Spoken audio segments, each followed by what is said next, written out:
there's a lot that's been going on at the University of Michigan. Okay? First, we had the will he or won't he with Jim Harbaugh, meaning will he go to the NFL or won't he stay at the University of Michigan?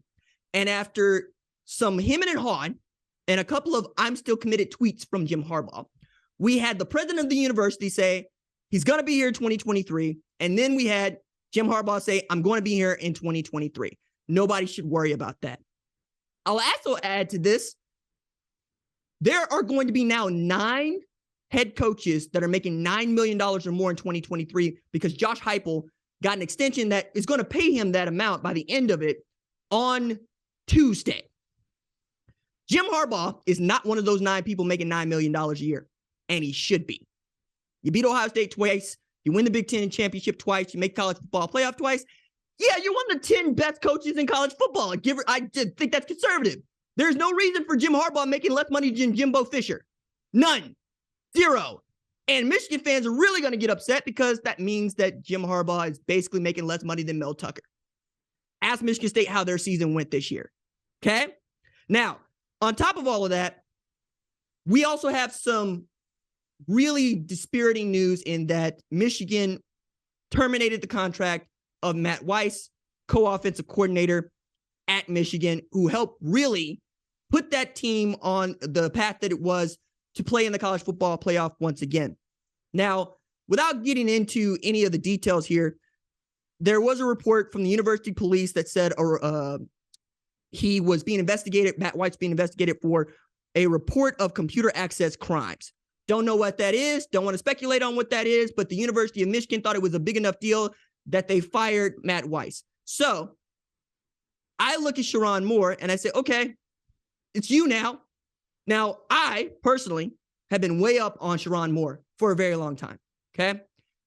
I think that the man was outstanding before he got to Michigan. He's a great motivator, and his offensive line has been the best offensive line, voted on by offensive linemen for 2 years running. Before John Madden passed, he made every effort to get to Sherrone Moore to let him know what he thought of his offensive line, which I thought was outstanding. You keep that one forever, because that's the man. That's the man. Like, for me, that's the video game. That's the guy on Sundays. For others, that's royalty. He thought that much of what Sherrone Moore was able to do at the University of Michigan. And then you look at what their run game was last year with Blake Corum and Donovan Edwards, and with a brand new center who won a Remington Award. You understand now, it's his offense. It has to be.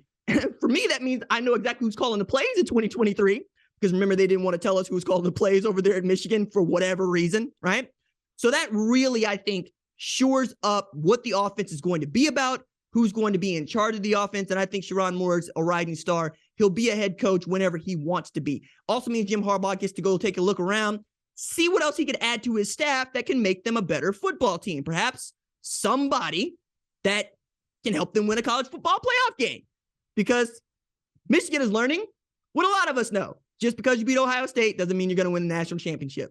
I know that it sucks to hear that, but that's what it is. What's going to get you over that hump? And by the way, pay that man his money. Now, on top of all of this, we got the NCAA violations at the University of Michigan, for which it feels like Jim Harbaugh is being called a liar by the NCAA. I don't really have a dog in the fight, and if I'm a Michigan fan, I'm just embarrassed because I don't want any of this news around my program. But again, I'm going to go back to what I said in segment 3, which is you shouldn't care. And I don't mean like you shouldn't care as to say you should dismiss bad behavior. I'm saying if you're a football fan who's going to the big house in September, October, November, this does not really get to your radar, right?